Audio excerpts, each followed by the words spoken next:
Bismillahirrahmanirrahim. Assalamualaikum warahmatullahi wabarakatuh. Alhamdulillah wassalatu wassalamu ala rasulillah wa ala alihi wa sahbihi ajma'in, amma ba'd. Ikhwan wa akhwati fillah, alhamdulillah di kesempatan sore hari ini Allah Azza wa Jalla kembali kumpulkan kita di majlis yang sangat mulia ini, yaitu majlis talabul ilmi. Dan sore hari ini jamaah, insyaallah kita sedikit membahas tentang amalan-amalan yang sangat dianjurkan untuk diamalkan selama 24 jam di bulan Ramadan. Dan pembahasan ini sangat penting ya. Karena kadang sebagian kita kebingungan ya. Kira-kira apa sih yang akan diamalkan? Padahal banyak ya amal-amal yang bisa kita lakukan ketika bulan Ramadan. Nah, sehingga harapannya dengan kita mengkaji tema ini, maka waktu-waktu di bulan Ramadan terkhusus di tahun ini jemaah akan lebih bernilai ya, dibandingkan dengan Ramadan-Ramadan yang sebelumnya seperti itu. Dan di kitab ini ada beberapa amalan yang bisa kita amalkan di 24 jam selama di bulan Ramadan. Di antara amalan yang bisa kita lakukan ketika di bulan Ramadan, tatkala kita menjalankan ibadah shaum ya, ataupun ibadah-ibadah yang lain. Yang pertama jamaah sekalian, bangun tidur untuk makan sahur dengan segera berzikir, kemudian berwudu dan mengerjakan sholat. Karena dengan melakukan 3 amalan ini akan lepas 3 ikatan setan ketika tidur. Karena Rasulullah SAW di dalam sebuah hadis beliau bersabda, "Akidah syaitanu ala qafiyati ra'si ahadikum idza huwa nama thalatha uqatin." Jadi setan itu membuat 3 ikatan di tengkuk leher bagian belakang salah seorang di antara kalian ketika tidur.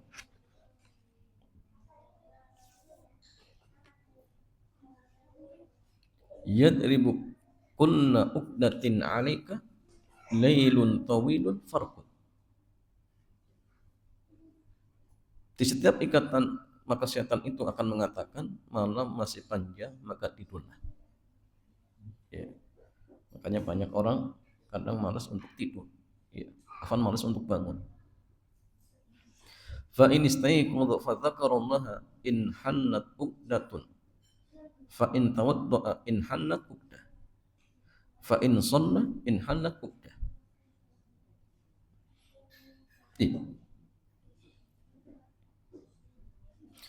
Maka jika ia bangun kemudian berzikir kepada Allah, maka lepaslah 1 ikatan. Kemudian jika dia berwudu, maka lepaslah ikatan yang lain. Kemudian jika dia mengerjakan sholat, maka lepaslah ikatan yang terakhir. Nah, sehingga kata Nabi, fa asbaha nasyitan thayyiban nafsi. Sehingga di pagi harinya dia akan bersemangat dan bergembira. Wa illa asbaha khabithan nafsi kaslan.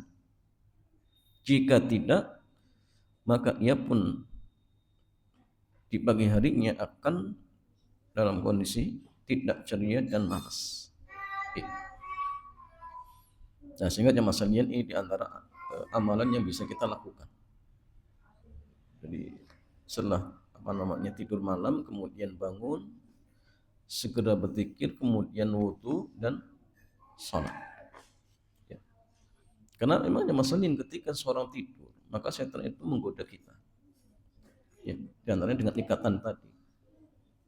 Begitu pula setan itu menjadikan telinga kita sebagai apa? Ya, sebagai jamban. Nah, sehingga kadang-kadang sebagian orang yang tidur tidak mendengarkan suara adzan. Ya. Dan Nabi mengatakan apa? Dzalika rajul bana ya apa? Syaitanu fihi fi udhunai atau kama qala. Itulah seseorang yang dimana setan telah mengencingi apa? Kedua telinganya. Dan para ulama kita ketika menjelaskan hadis ini, mereka mengatakan ini ada dua makna, bisa bermakna hakiki, bisa bermakna majas. Bermakna hakiki, kata mereka mungkin saja setan itu benar-benar kencing. Kenapa? Karena setan juga makan dan minum. Ya, makan aja. Makannya tulang, ya, kotoran binatang, kemudian apa lagi? Nasi, ya, burger, fried chicken, itu makanan setan.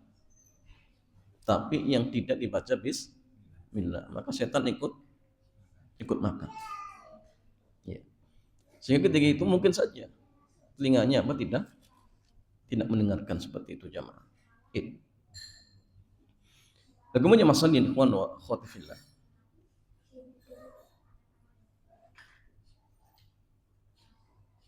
Yang berikutnya ya, setelah kita melakukan 3 amalan tadi, maka yang berikutnya melakukan sholat tahajud walaupun hanya 2 atau 4 rakaat.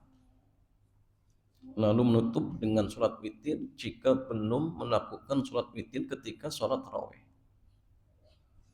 Jika sudah menutup dengan witir ya, ketika pas sholat tarawih, maka tidak mengulangi witir karena tidak boleh ada 2 witir dalam satu malam. Ya.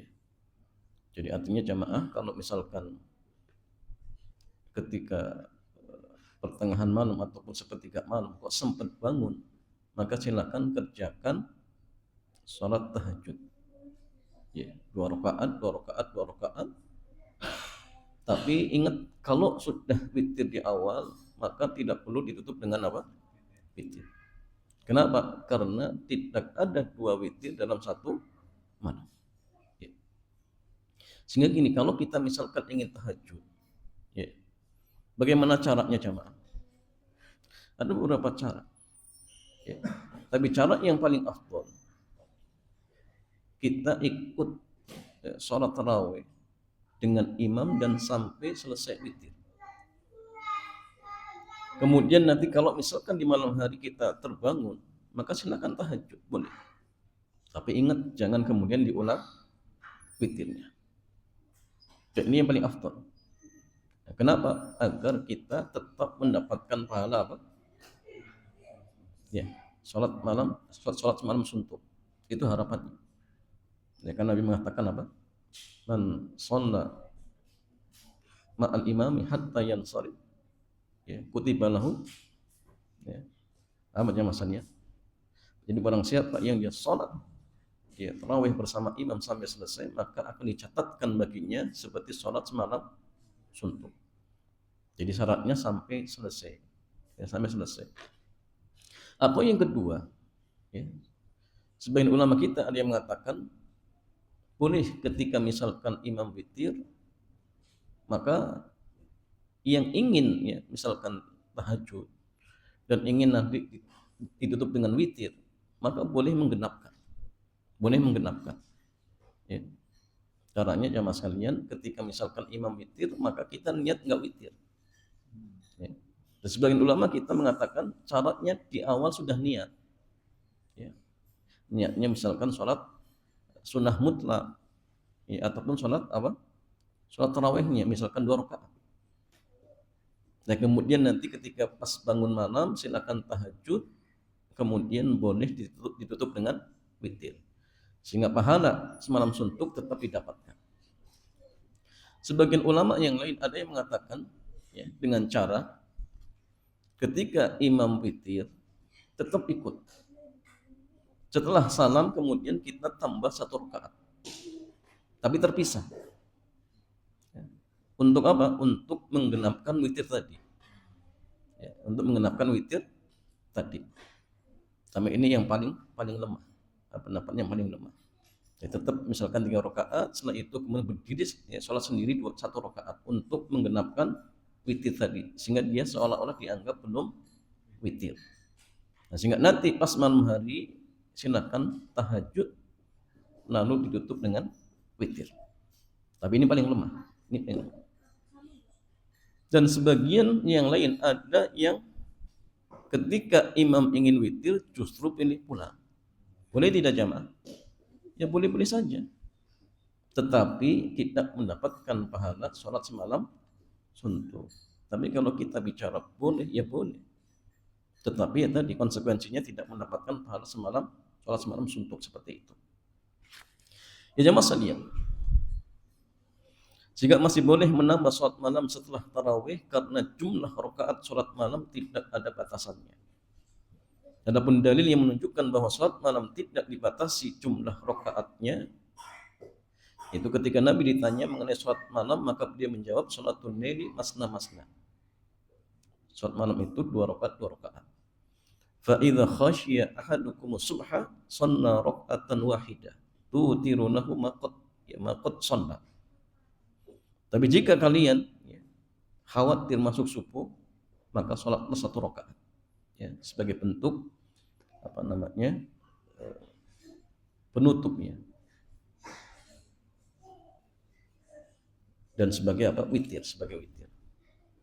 Nah, sehingga jamaah sekalian, sholat malam itu hukum asalnya dikerjakan 2 rakaat. Bagaimana kalau sebagian orang yang mengerjakan langsung 4 rakaat? Sah tidak? Sah tidak? Ya sah. Dan ini pendapat dari mazhab Hanafi. Tapi pendapat yang kuat adalah dikerjakan 2 rakaat 2 rakaat. Bahkan Syekh Muhammad bin Shalih Ibnu Utsaimin mengatakan, ya, ketika ditanya tentang apa sih hukum orang yang sholat tarawih 4 rakaat, maka beliau mengatakan ini merupakan kekeliruan di dalam menafsirkan hadis dari Ibunda Aisyah. Karena yang maksudkan itu Nabi sholat 4 rakaat kemudian istirahat, itu maksudnya apa? Kerjakan 2 rakaat salam, kemudian 2 rakaat salam, setelah itu istirahat. Ya, tapi memang sebagian para ulama kita tetap ada yang mengatakan ya boleh saja, seperti mazhab Hanafi. Tapi pendapat yang kuat adalah dikerjakan 2 rakaat salam, kemudian 2 rakaat salam. Adapun kalau sholat siang, ya, apa kemudian harus 2 rakaat 2 rakaat? Jawabannya tidak. Ya, karena masalahnya ada hadis yang mengatakan sholatul laili wan nahari masna masna. Sholat malam dan siang itu 2 rakaat 2 rakaat, maka tambahan wan nahari itu syad. Dan syad itu termasuk hadis lemah. Sehingga yang sahih hanya sholatul laili masna masna. Sholat malam itu 2 rakaat 2 rakaat. Ya. Nah, sehingga kalau sholat pas misalkan siang hari, seperti contoh misal sunnah qobliyah zuhur, ya, boleh 4 rakaat misalkan, maka bisa dikerjakan 2 rakaat salam, 2 rakaat salam, atau bisa dikerjakan 4 langsung salam.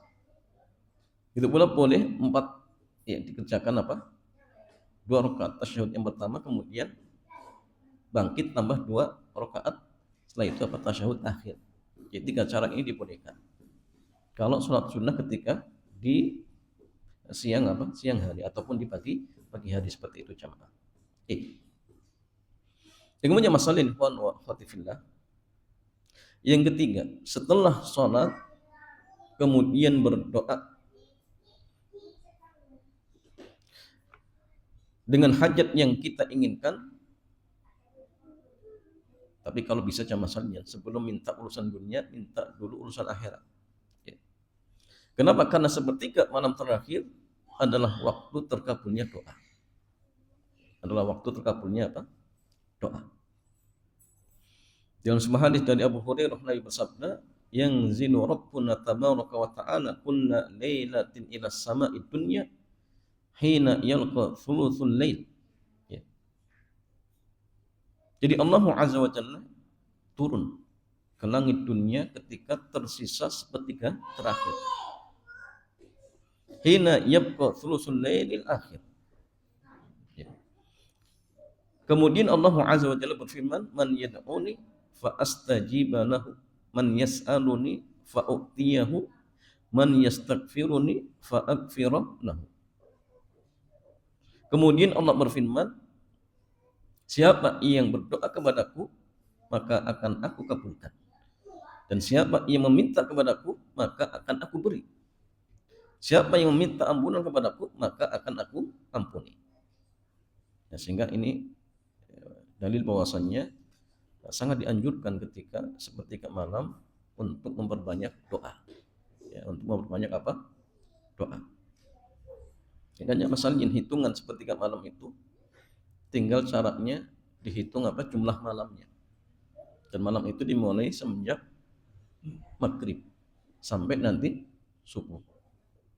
Maka dihitung ya malamnya berapa jam, nanti dibagi 3. Jadi sepertiga pertama malam pertama, sepertiga kedua malam ya tengah, kemudian sepertiga malam terakhir.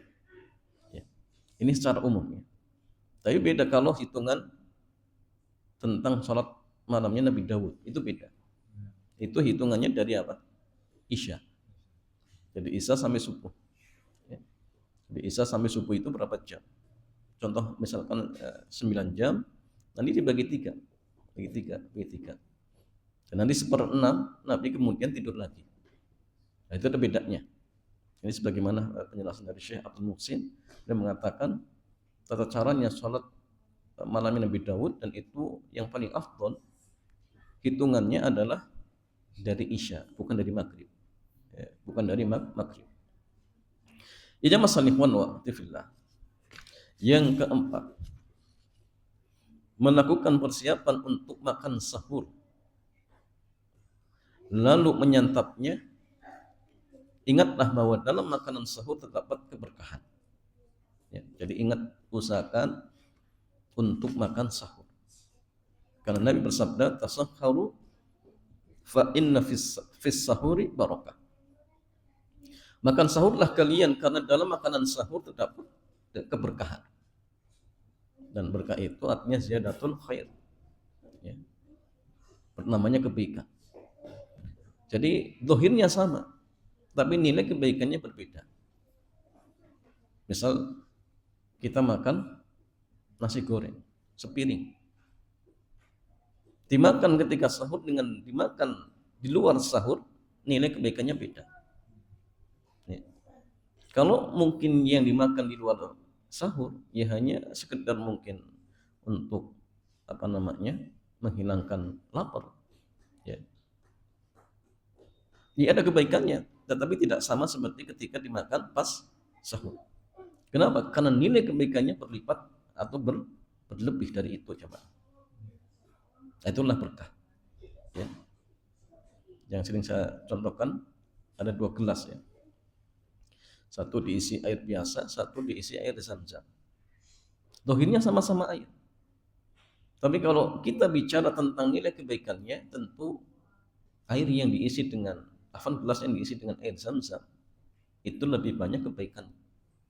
Lebih banyak kebaikan. Itu pula sama seperti umur kita. Mungkin ada 2 orang sama-sama umurnya 50 tahun. Satunya rajin sholat, rajin puasanya, rajin sedekahnya. Satunya buru-buru. Sholat pun tidak, sedekah apalagi. Ya. Maka 2 orang yang umurnya sama tadi, sama-sama 50 tahun, maka yang satu berkah, yang satu tidak, seperti itu. Ya. Bahkan yang masalah yang sahur itu merupakan pembeda antara puasa kita dengan puasanya ahlul kitab.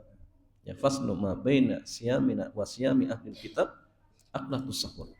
Jadi pembeda puasa kita dengan puasanya ahlul kitab itu makan sahur. Dan orang itu dianggap makan sahur batas awalnya itu kapan jemaah? Karena kalau kita makan sehabis isya, apakah dianggap sahur? Bukan ya. Jadi batas awalnya kapan?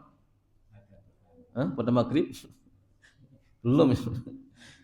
Setelah pertengahan malam. Jadi pertengahan malam kita makan itu sudah dianggap sahur. Sudah dianggap sahur. Tapi paling afdolnya sepertiga malam. Sepertiga itu sudah afdol. Dan berhentinya kapan jam? Ya, ada jeda seukuran membaca 50 ayat. Dan itulah sahurnya Nabi. Ya. Jadi paling afdolnya dimulai sepertiga malam. Jangan sebelum pertengahan malam. Pertengahan malam sudah dianggap sahur. Tapi itu bukan afdol. Ya. Afdolnya setelah sepertiga malam. Berhentinya ya, menjelang azan kurang lebih ada jeda seukuran untuk membaca 50 ayat. Nah, kemudian masalah ikhwan wa akhwat fillah. Yang kelima, sambil menunggu azan subuh memperbanyak istighfar dan menyempatkan membaca Al-Qur'an. Ya. Tapi gini jamaah sekalian, seandainya misalkan ketika kita makan sahur ya kemudian terdengar azan, ya. Bolehkah kemudian melanjutkan makan? Boleh tidak? Sudah pernah kita jelaskan ya. Pendapat yang kuat jamaah sekalian. Ini pendapat jumhur ulama. Kalau memang benar-benar sudah masuk azan subuh, maka sudah tidak boleh makan dan minum. Tak boleh jamaah. Kenapa? Kan ayatnya tegas. Kulu washrabu hatta yatabayyana lakumul khaytul abyadu minal khaytil aswadi minal fajr. Jelas. Ya. Adapun hadis dari Abu Hurairah, idza sami'a ahadukumun nida'a wal ina'u ala yadihi fala yadhahu hatta yaktiya hajatahu. Barang siapa di antara kalian yang mendengarkan azan sedangkan bejana masih berada di tangannya, maka jangan diletakkan. Maka para ulama kita ketika menjelaskan hadis ini banyak takwilan jamaah. Banyak takwilan.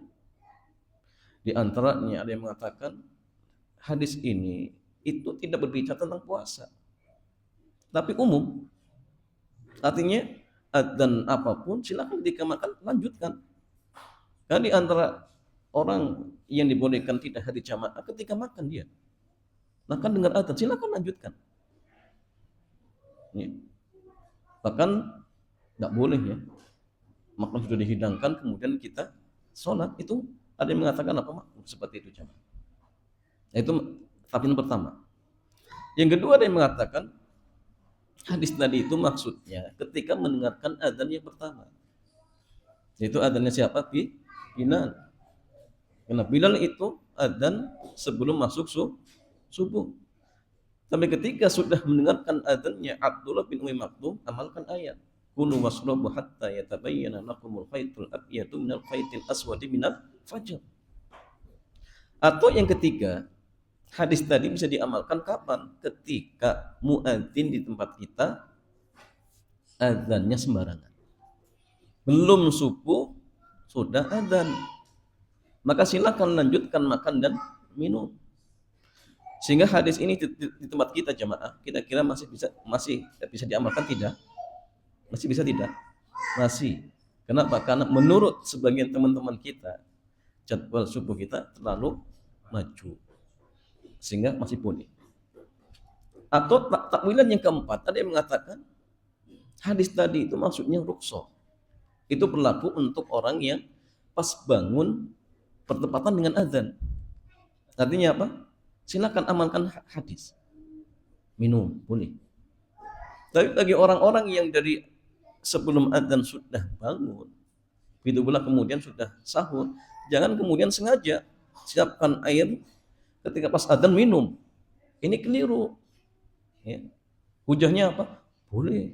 Ketika mendengar azan melanjutkan makan dan minum. Bukan seperti itu maksudnya. Jadi artinya boleh diamalkan. Ya.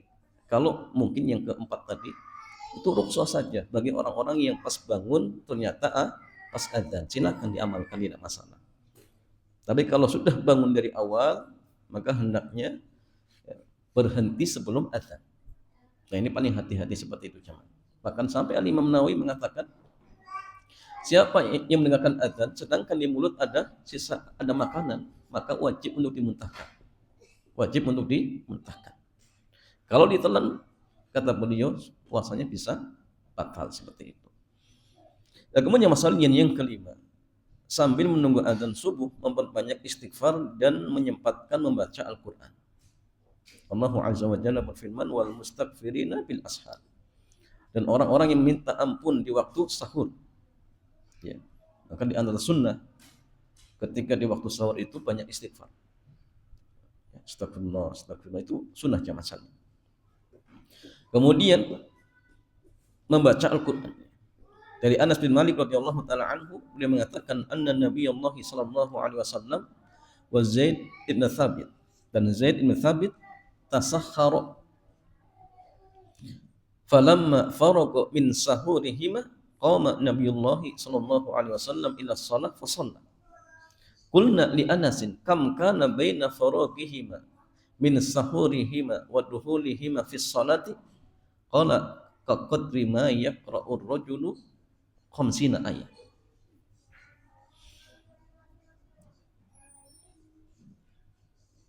Jadi Anas bin Malik mengatakan bahwasanya Nabi dan Zaid bin Thabit pernah makan sahur.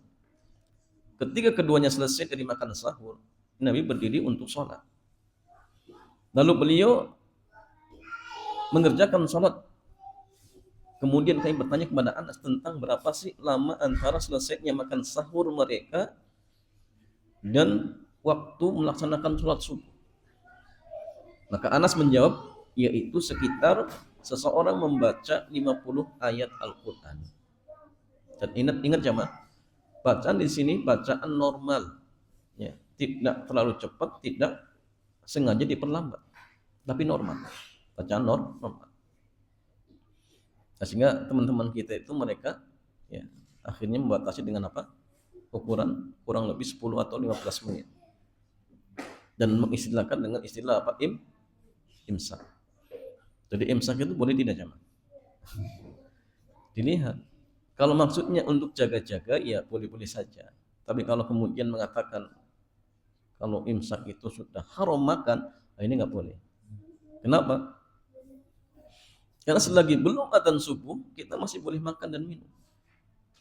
Jadi kalau kemudian mengatakan haram, benar sama halnya ya mengharamkan sesuatu yang dibolehkan, dan itu tidak dibolehkan. Jadi kalau hanya sekedar untuk kehati-hatian, untuk jaga-jaga, ya sah-sah saja. Tapi ingat jangan sampai kemudian akhirnya mengharamkan dan menyalahkan seperti itu. Ya kemudian jamaah sekalian yang keenam, waktu makan sahur terakhir ketika adzan subuh ya berkumandang. Maksudnya fajar subuh. Dalilnya firman Allah Azza wa Jalla, wa kulu wasrabu hatta yatabayyana lakumul khaytul abyadu minal khaytil aswadi minal fajr. Tsumma atimmus siyama ilal lail. Dan makan minumlah kalian sampai terang benang putih dari benang hitam dari fajar. Kemudian sempurnakan puasa sampai waktu malam. Ya, ketika turun ayat ini jamaah sekalian, ada sahabat Nabi yang mempraktikkan secara zahir. Dia bawa benang putih, benang hitam, kemudian diletakkan di bawah bantal. Dia pantau ya dari malam kok nggak kelihatan, ya, apa tidak terlihat. Sehingga akhirnya dia tetap makan terus. Ya. Ternyata pas makan itu sudah apa? Masuk subuh. Kemudian tanya ke Nabi, dan Nabi mengatakan apa? Bahwa sholatnya tidak batal. Sehingga dijadikan istimbat oleh sebagian para ulama kita, kalau seseorang melanjutkan makan dan minum karena ketidaktahuannya, maka puasanya sah jemaah, tidak masalah. Ya. Nah, cuma memang dibedakan. Kalau misalkan syak, ada orang syak ragu-ragu ini sudah terbit fajar shadiq atau belum ya? Kemudian dia tetap melanjutkan apa? Makan. Ya, ternyata benar-benar sudah terbit fajar shadiq. Ini sudah subuh. Pertanyaan, sah tidak puasanya? Sah tidak? Dia ragu, oh ini kayaknya sudah apa namanya? Terbit fajar shadiq atau tidak? Tetap makan. Dikira apa? Karena masih ragu. Dianggap masih apa? Malam. Ternyata benar-benar sudah terbit fajar shadiq. Pertanyaannya, sah tidak puasanya? Sah? Batal. Batal jamaah sekalian. Karena dia beramal dengan syak, keraguan-keraguan. Beda kalau gini, dugaan kuatnya ini apa? Belum terbit fajar shadiq. Oh, ini belum terbit fajar shadiq. Ternyata benar-benar pas makan dia sudah subuh. Berarti keliru. Ya. Maka sah tidak puasanya? Sah. Kenapa? Karena dia beramal dengan dugaan kuat. Tapi kalau syak, ya, artinya dia ragu-ragu, ini kayaknya masih malam ini. Ternyata pas dia makan sudah terbit fajar shadiq misalkan. Maka itu puasanya batal, ya, puasanya batal. Tapi kalau beramal dengan dugaan kuat, dia dikira dalam artian subuh belum masuk. Ternyata kok sudah masuk subuh, maka ketika itu tidak batal seperti itu. Ya. Dan lagi kalau misalnya gini, ada seseorang dia ragu, ini sudah tenggelam matahari atau belum ya? Akhirnya dia makan. Ya. Dia ragu apa? Sudah tenggelam matahari atau belum? Ya. Akhirnya dia makan, dikira apa? Dengan dugaan kuat sudah tenggelam matahari. Kalau ragu-ragu, ternyata matahari masih muncul, dia makan. Karena dia ragu-ragu ini sudah tenggelam atau belum.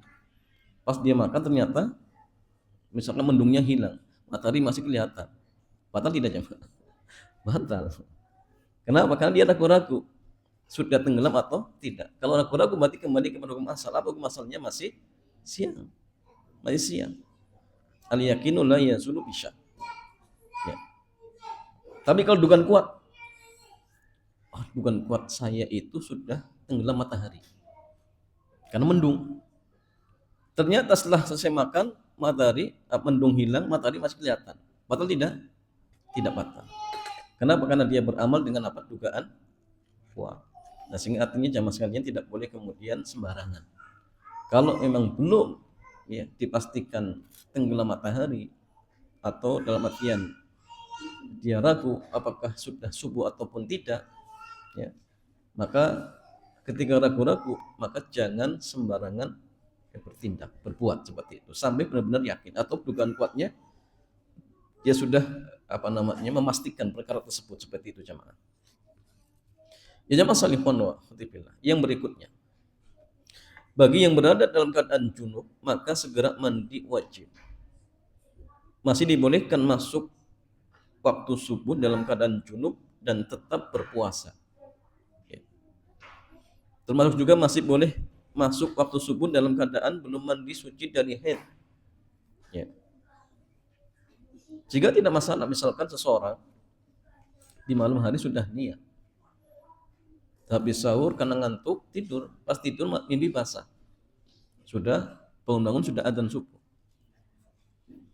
maka apakah boleh baginya untuk tetap puasa? Ya boleh, tidak masalah. Ustaz, tapi dia junub, ya perkara dia junub ya segera mandi untuk sholat subuh. Ya jangankan dia junubnya ketika apa? Pas subuh, di siang hari saja. Seorang lagi tidur siang misalkan, kemudian mimpi basah. Apakah kemudian dengan mimpi basah tersebut puasanya jadi batal? Ya tidak. Ya. Segera apa? Mandi silakan, tidak masalah. Ya. Kumur-kumur istinsyak tidak masalah. Ya. Kalau kemudian kumur-kumur istinsyak tidak sengaja airnya masuk, ya tidak batal. Batal itu kalau disengaja seperti itu jemaah. Ya. Dan dalilnya jamaah sekalian dari Ibunda Aisyah radhiyallahu taala anha, beliau mengatakan qad kana Rasulullah sallallahu alaihi wasallam yudrikuhul fajr fi Ramadan wa huwa junubun min ghairi hulumin fayaktasilu wa yasum. Jadi Rasulullah pernah menjumpai waktu fajar di bulan Ramadan dalam keadaan junub bukan karena mimpi basah. Kemudian beliau sallallahu alaihi wasallam mandi dan tetap berpuasa. Begitu pula jemaah sekalian, hadis ini diperkuat firman Allah Azza wa Jalla di surat Al-Baqarah ayat 187. Fal ana bashiruhunna wabtagu ma kataballahu lakum wa kulu washrabu hatta yatabayyana lakumul khaytul abyadu minal khaytil aswadi minal fajr thumma atimmu siyama ilal layl. Ya. Maka sekarang campurilah mereka dan ikutilah apa yang telah ditetapkan Allah untukmu. Minumlah kalian sampai terang bagimu benang putih dari benang hitam, yaitu fajar. Kemudian sempurnakanlah puasa waktu malam hari. Al-Imam An-Nawawi mengatakan yang dimaksud dengan mubasyarah ya, dalam ayat ini adalah jima atau hubungan badan ya, suami istri. Dalam lanjutan ayat disebutkan, ikutilah apa yang telah ditetapkan oleh Allah untuk kalian. Jika jima itu dibolehkan hingga terbit fajar, maka tentu diduga ketika masuk subuh masih dalam keadaan junub ya. Jadi kalau misalkan jima itu sampai adzan subuh masih boleh, maka ada kemungkinan dia belum junub. Berarti mau junubnya apa? Setelah adzan, seperti itu ya. Sehingga ini menunjukkan bahwasanya dengan sebab junub masuk subuh tidak berarti kemudian tidak dibolehkan untuk puasa. Ya tetap boleh ya, tidak masalah seperti itu jemaah. Tapi ingat ya, catatan mandi junub sebelum fajar subuh itu lebih afdol ya. Walaupun kalau mandi setelah fajar subuh pun tetap diperbolehkan.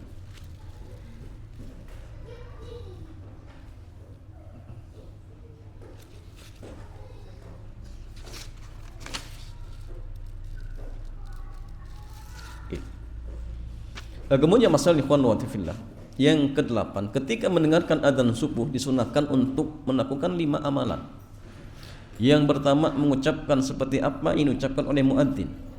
Yang kedua, berselawat kepada Nabi setelah mendengarkan adzan ya. Allahumma shalli ala Muhammad ya, dan seterusnya. Yang ketiga, minta kepada Allah untuk Rasulillah al-wasilah ya. Dan sudah kita hafal doanya ya, Allahumma rabb hadhihi da'wati tammah dan seterusnya seperti itu. Kemudian yang keempat, membaca asyhadu anna ilaha illallah wahdahu la syarikalah wa anna Muhammadan abduhu wa rasuluhu raditu billahi rabba wa bil islami dinan ya. Sampai selesai ya, seperti itu. Kemudian yang kelima, memanjatkan doa seusai yang diinginkan ya. Jadi membaca atau memanjatkan doa seusai adzan dengan doa yang diinginkan, silakan, karena itu waktu yang mustajab ya. La yuraddu ad-du'a'u bainal adzan wal iqamah. Doa itu tidaklah ya ditolak di antara adzan dan iqamah.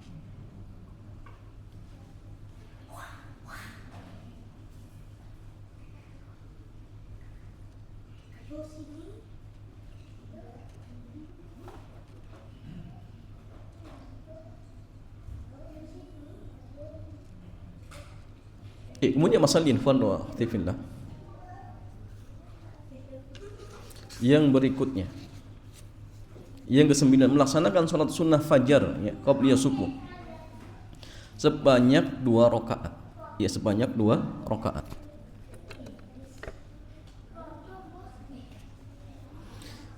Ya, Nabi SAW benar-benar perhatian pada sholat sunnah qabliyah fajar ya.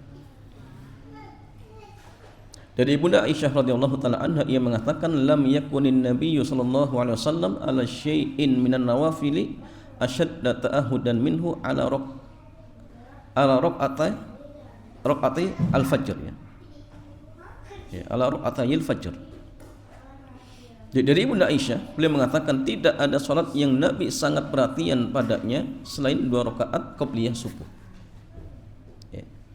Kan sampai pun dalam kondisi safar Nabi tetap apa? Qabliyah subuh.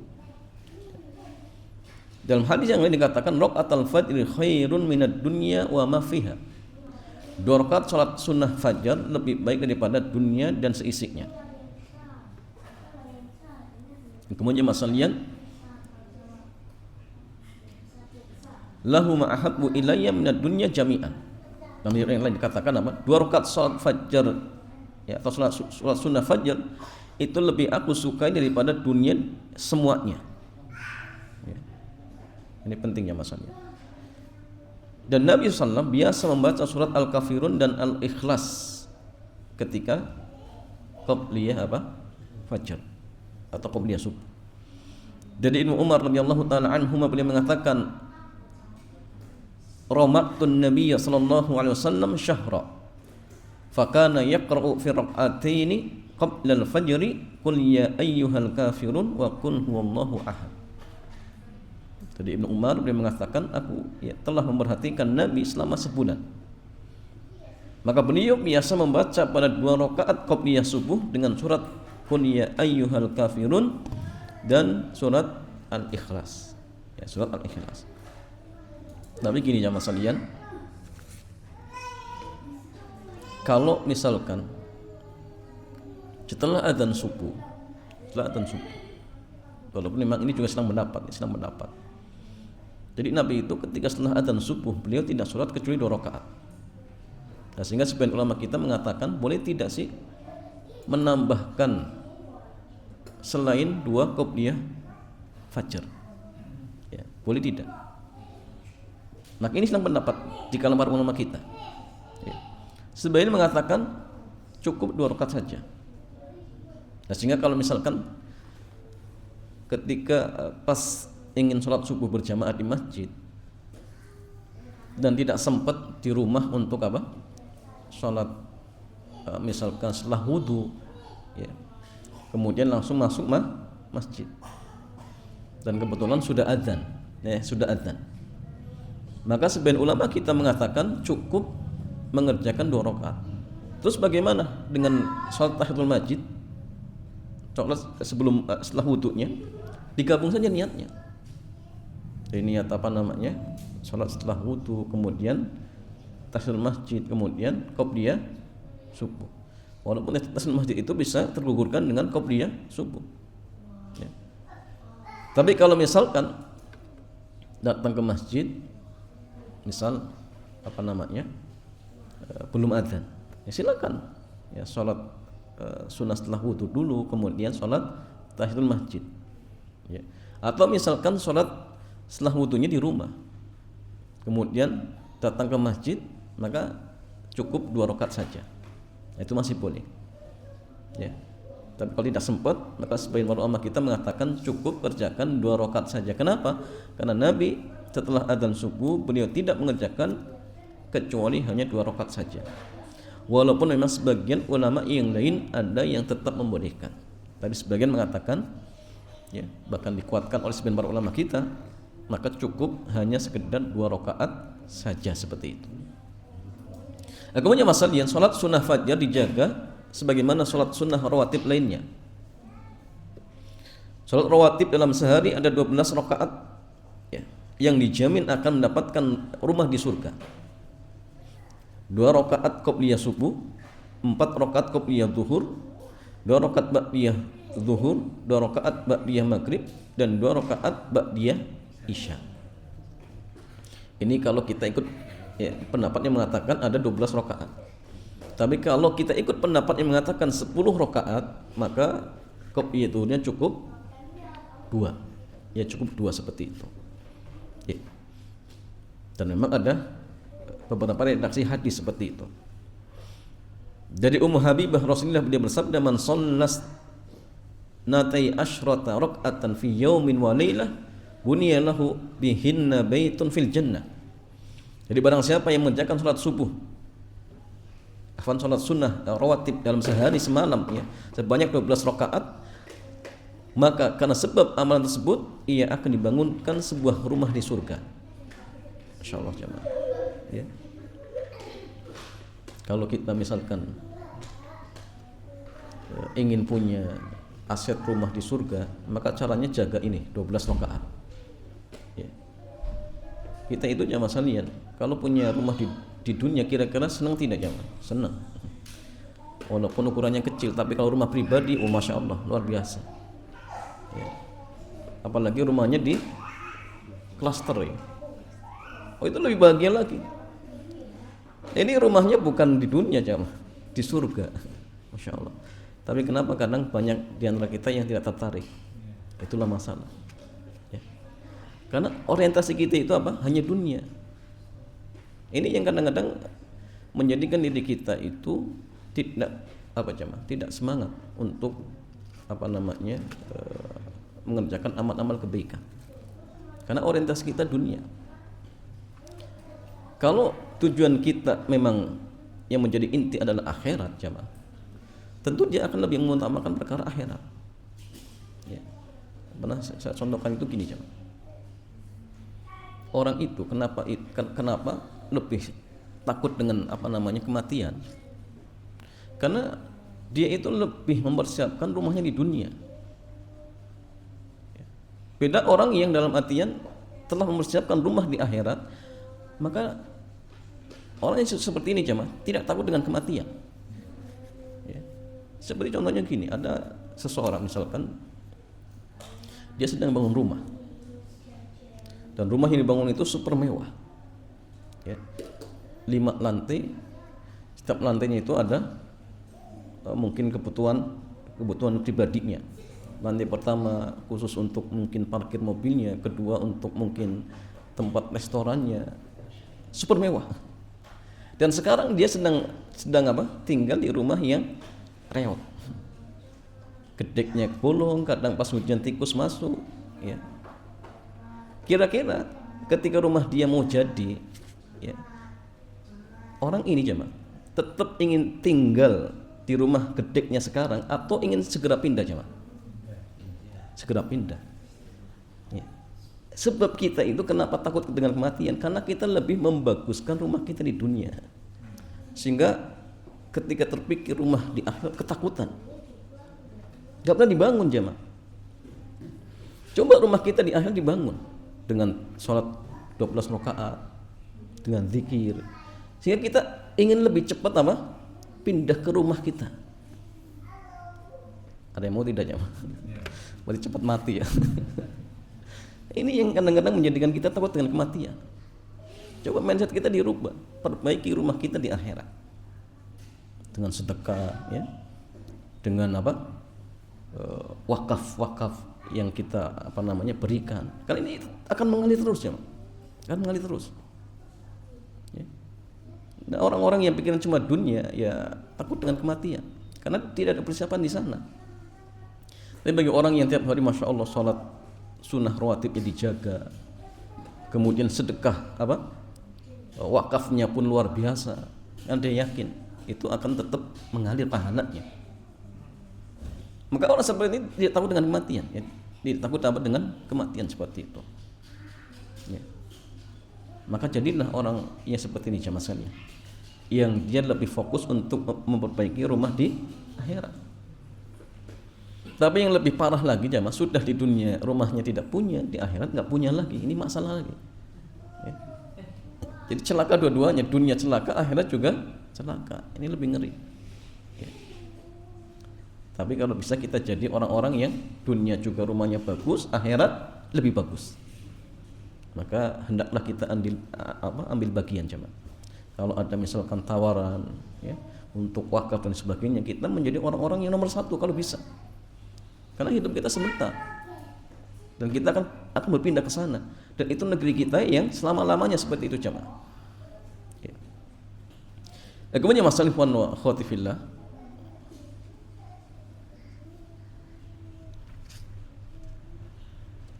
yang berikutnya melaksanakan sholat subuh berjamaah di masjid bagi laki-laki dan berusaha mendapatkan takbir pertama bersama imam di masjid. Sedangkan sholat terbaik bagi wanita adalah di rumah, bahkan di dalam kamarnya. Ya, jadi kalau laki-laki ingat sholatnya di masjid, perempuan tetap di rumah. Walaupun ketika perempuan di masjid ya boleh, bahkan suaminya tidak boleh dilarang. Kalau diminta izin maka tidak boleh dilarang. Tetapi jamaah sekalian, ketika misalkan seorang wanita sholat ikut berjamaah di masjid, apakah tetap mendapatkan pahala 27 derajat? Tapi tidak, jamaah. Ini juga sama silang pendapat. Kalau jumhur mengatakan dapat, tapi sebagian ulama kita mengatakan tidak dapat. Kenapa? Alasannya bahwasannya fadilah jamaah itu khusus laki-laki, sehingga perempuan ketika misalkan tetap ikut jamaah di masjid nggak dapat. Di antara yang berpendapat seperti ini, Syekh Muhammad bin Shalih bin Utsaimin mengatakan nggak dapat, karena itu khusus untuk laki-laki, ya. Tapi jumhur mengatakan tetap dapat, ya, dengan alasan karena hadisnya konteksnya umum. Nah, sehingga selagi tidak dikhususkan untuk laki-laki berarti perempuan masuk. Kenapa? Karena perempuan itu saudara kandung laki-laki, an-nisa'u shaqaiqu rijal. Sehingga ketika ada dalil berbicara untuk laki-laki dan tidak ada yang mengkhususkan, maka perempuan masuk. Tapi ya memang ya ada silang pendapat. Yang jelas intinya perempuan tidak dianjurkan untuk berjamaah di masjid. Tapi kalau ingin berjamaah di masjid, ya sah-sah saja, boleh, tidak masalah. Bila sama jamaah ketika misalkan seorang akhwat umroh ataupun haji, tetap pilihannya mana yang afdal, salat di Masjid Nabawi atau di hotelnya jemaah? Mana yang afdal? Hotel tetap. Bahkan pahalanya berapa? Ya bisa 1000 tadi, karena bandingnya dengan Masjid Nabawi. Tapi ingat, ini maksudnya untuk sholat wajib. Jadi pahala yang dilipat gandakan 100.000 di Masjidil Haram, kemudian 1000 di Masjid Nabawi, itu hanya sholat wajib. Ada sholat sunnah tidak. Kenapa? Karena laki-laki pun tetap dipintahkan untuk sholat di rumah. Para sahabat Nabi terkait sholat sunnahnya tetap di rumah, bukan di Masjid Nabawi. Tapi kalau sholat jamaah 5 waktunya iya di masjid. Tapi kalau sholat sunnahnya tetap Nabi mengatakan di rumahnya, itu lebih afdal. Illal maktubah. Ya. Sehingga sebenarnya ulama kita mengatakan itu hanya berlaku untuk sholat wajib yang dilipat gandakan pahalanya sampai 1000 atau 100.000 seperti itu. Iya.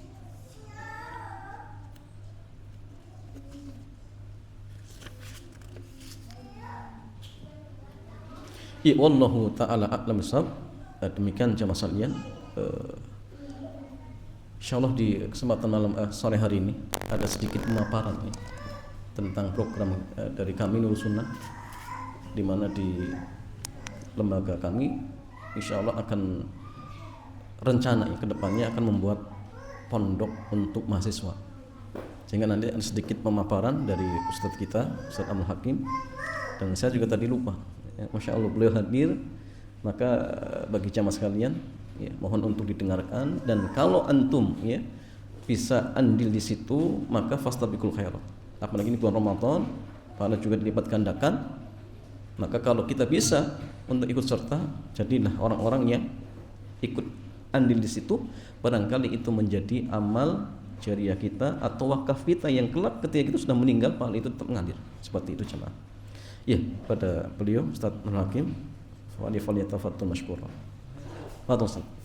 Karena itu tadi lupa Ustaz. Jangan. Bismillahirrahmanirrahim. Assalamualaikum warahmatullahi wabarakatuh.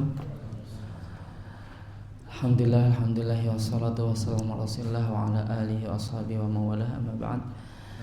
Baik, Bapak dan Ibu sekalian yang semoga selalu menjaga Allah Subhanahu wa taala, sedikit menyampaikan salam dari yayasan. Itu pertama, Assalamualaikum warahmatullahi wabarakatuh. Kedua, dari arah yayasan mengucapkan banyak-banyak terima kasih terkait sumbangsih antum semuanya untuk pembangunan pembebasan lahan PPTQ dan pembangunannya. Alhamdulillah dari yang program-program dulu itu sudah berdiri pondok tahfidz di Gunung Pati yang luas tanahnya sekitar 6.500-an. Terus kemudian yang dulu kan Duang ya, sama pembangunan MA Nurul Sunnah, pembebasan lahan untuk MA Nurul Sunnah itu di Jabungan, total tanahnya 1 hektaran. Dan ternyata alhamdulillah Bapak tidak hanya dipakai untuk MA Nurul Sunnah, tapi SMP juga iya. Terus kemudian ada sekolah IT dan Quran begitu ya. Terus kemudian ada Mahat Ali, jadi satu di situ di Jabungan, masya Allah. Ala kulli hal jazakumullah khairan katsira. Terus sekarang ini Nurul Sunnah kemarin tuh dapat wakaf dari dosen Undip begitu nih, dari dosen Undip. Tanahnya itu di depan masjid, agak nyebrang di Empang begitu kalau kita nyebutnya. Itu beberapa ratus meter.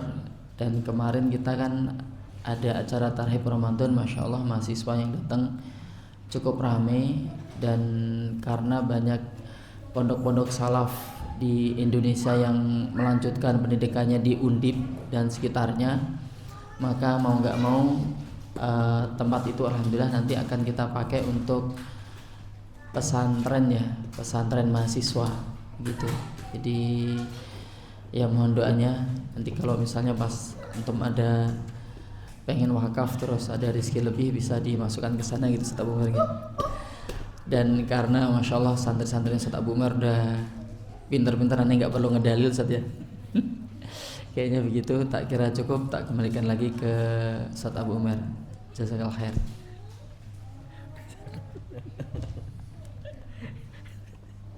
Sekarang tadi lagi mau lagi kan ada tanya jawab.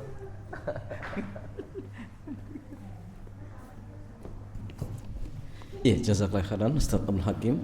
Ya, ikhwan wa fillah, itu di antara program yang insyaallah akan kami buat ya di lembaga kami Yayasan Islam Sunnah. Dan kalau mungkin antum bisa ambil bagian di situ, mudah-mudahan itu menjadi amal jariah antum jamaah. Kalaupun tidak bisa, ya mungkin bisa disebarkan yang lain. Karena ingat, mandana ala khairin kafa'ilihi. Jadi barang siapa yang menunjukkan orang lain pada suatu kebaikan, maka dia akan mendapatkan apa? Pahalanya. Ya.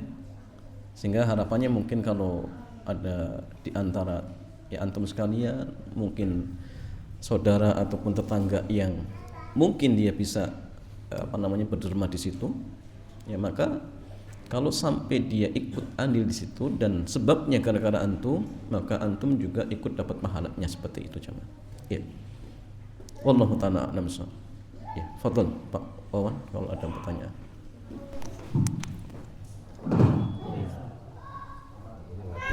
Masih lampu ya? Masih lampu dan. Tadi cukup.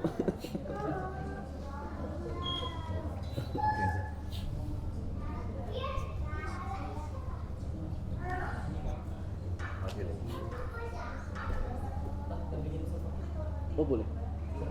Waalaikumsalam.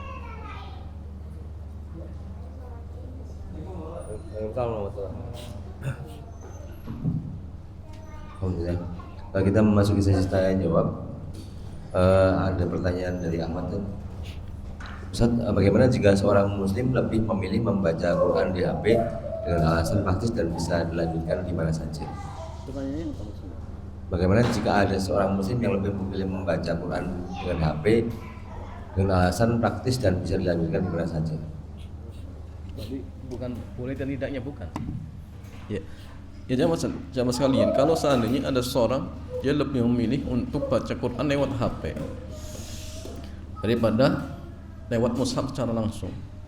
Ya. Kalau pertanyaannya boleh dan tidaknya, jawabannya ya boleh, tidak masalah. Tapi kalau pertanyaannya mana yang afdol, jawabannya yang afdol langsung dengan mushaf. Karena nanti ada amalan-amalan tambahan, berwudu. Karena sebagian ulama kita, bahkan ini jumhur mengatakan tidak boleh kita pegang mushaf kecuali dalam kondisi apa? Bersuci. Itu nanti ada adab-adabnya. Ya, sehingga nanti banyak pahala-pahala tambahan.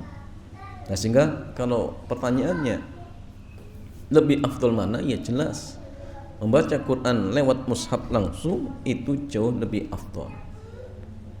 Tapi kalau pertanyaannya boleh dan tidaknya, jawabannya ya diperbolehkan, ya tidak masalah seperti itu. Bahkan dengan hafalan pun ya tidak masalah seperti itu. Wallahu ta'ala a'lam bishawab.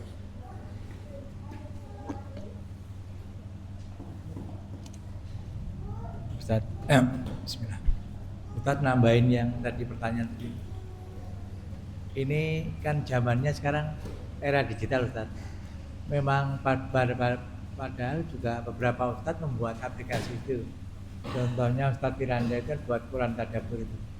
Itu kalau membaca di aplikasi itu memang ada beberapa kelebihan. Salah satunya bisa bookmark itu menandai yang terakhir dibaca.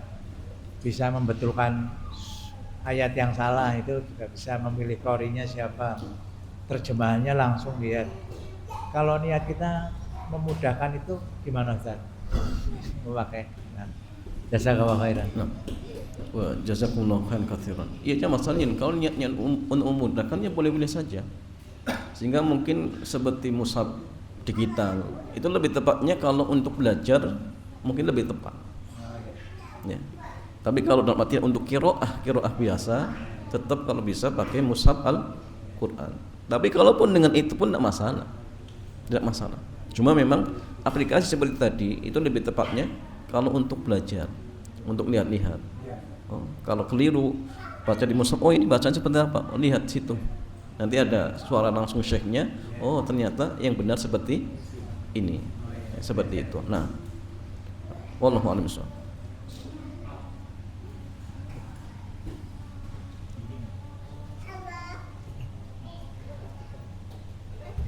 Bagi jamaah yang mau bertanya silakan.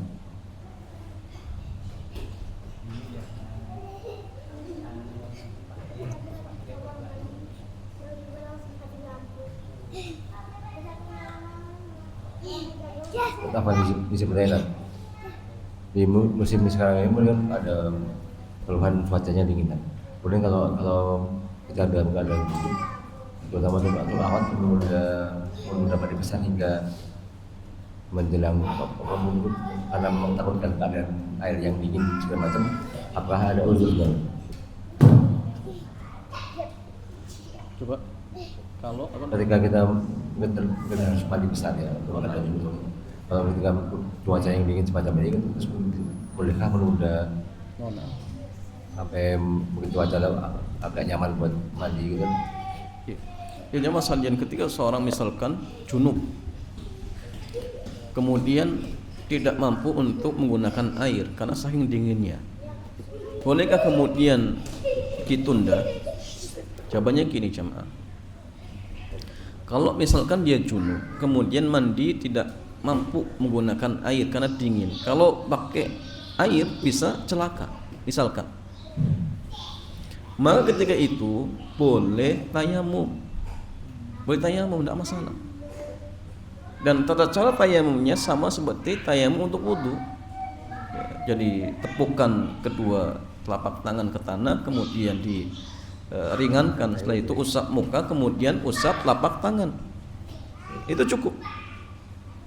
Jadi jangan kemudian tetap dia mau mandi, tapi diundur sehingga meninggalkan beberapa sholat. Oh ini nggak boleh. Tetap harus segera mandi, segera hilangkan hadas besar tadi. Bisa dengan mandi kalau dia mampu, kalau tidak silakan dengan tayamum seperti itu.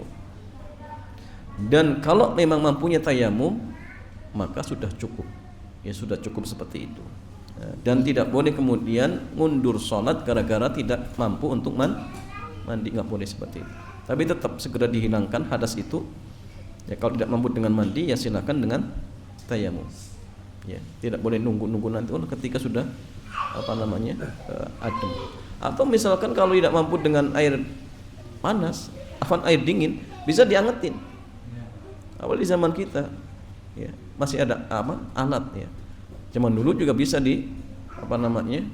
panasin seperti itu. Ya. Tapi kalau dalam artian memang enggak boleh sama sekali menyentuh air, ini kan sulit. Berarti larinya tayamum. Tapi kalau dingin ada solusi, diangetkan seperti itu. Ya Allah taala a'lam bishawab. Pertanyaan berikutnya dari Ahmad. Bismillah, Ustaz, istri bertanya, jika darah haid sudah bersih saat di tempat kerja, apakah mandi wajib harus dilakukan di tempat kerja tersebut atau boleh menunggu jika sudah sampai di rumah?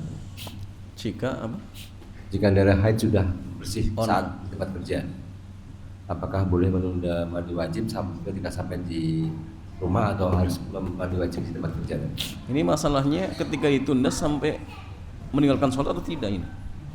Nah, gini masalahnya, kalau misalkan haid berhenti di tempat kerja, bolehkah menunda mandinya di rumah? Jawabannya dilihat. Kalau dalam artian ditunda dan tidak sampai meninggalkan sholat, boleh, tidak masalah.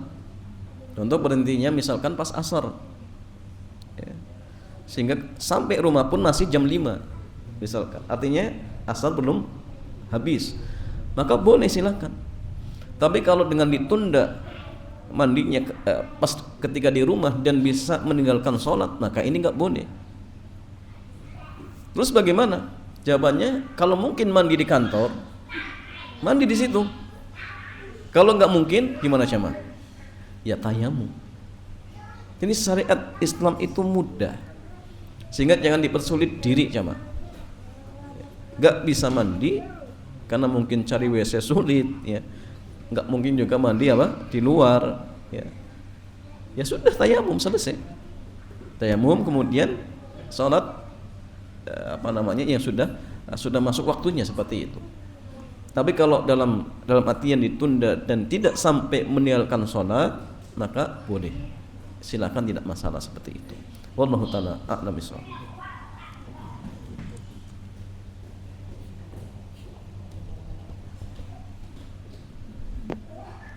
Demikian ya Mas Alian, mudah-mudahan kajian kesempatan sore hari ini bermanfaat. Kita cukupkan. Subhanakallahumma bihamdik, asyhadu an la ilaha illa anta, astaghfiruka wa atubu ilaik. Assalamualaikum warahmatullahi wabarakatuh.